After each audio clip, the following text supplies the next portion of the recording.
pagiging Kristiyano ay maituturing na isa sa mabubuting bagay na naiwan sa atin ng mga Kastila.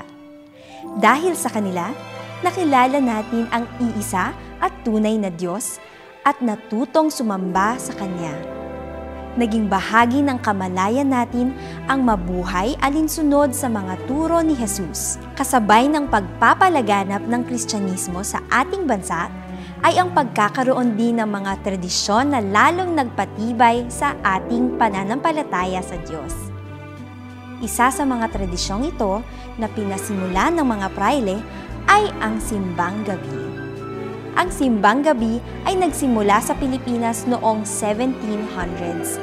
Nooy nagsimulang pagdaos ng praile ng misa bilang nobena sa nagpapahanda sa paggunita ng kapanganakan ng ating Panginoong Hesukristo. Ang nobena ay ginawa sa loob ng 9 na araw bago magpasko.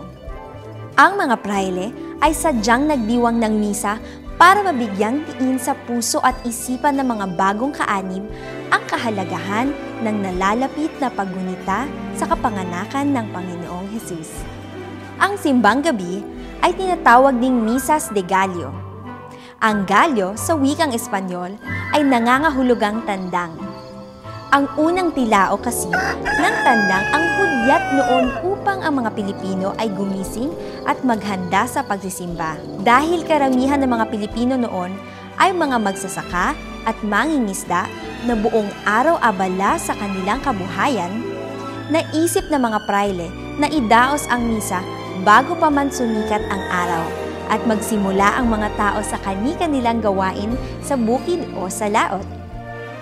Sa gayong paraan, matagumpay na nagpatipon-tipon ng kura paroko ang lahat ng naninirahan sa kanyang parokya sa iisang misa.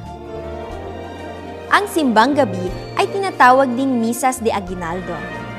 Sa mga misang ito kasi, ginugunita ang pagbibigay ng mga regalo ng 3 pantas sa Niño Jesus noong makita nila sa sabsaban ang banal na mag-anak. Ang simbang gabi ay isang makabuluhang tradisyong espiritual bilang paghahanda sa Pasko. Tinutulungan tayo nitong sariwain at pagnilayan ang diwa ng unang Pasko, ang kapanganakan ng Panginoong Hesus. Naway matuon ang ating pansin kay Kristong isinilang na siyang tunay na diwa ng Pasko. Narinig mo na ba ang unang tilaok? Tayo nang magsimbang gabi.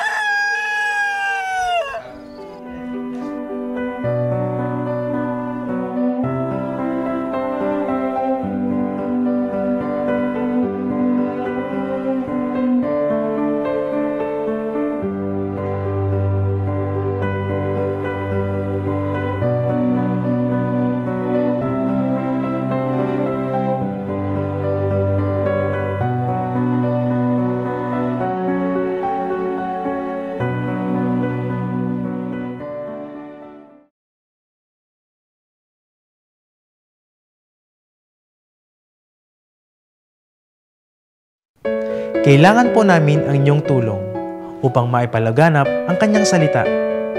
Sama-sama nating ibahagi ang liwanag ng pananampalataya sa lahat. iLumen, Sharing the Light of Faith, a project of the Office for Social Communications, Institute of Preaching, Dominican Province of the Philippines.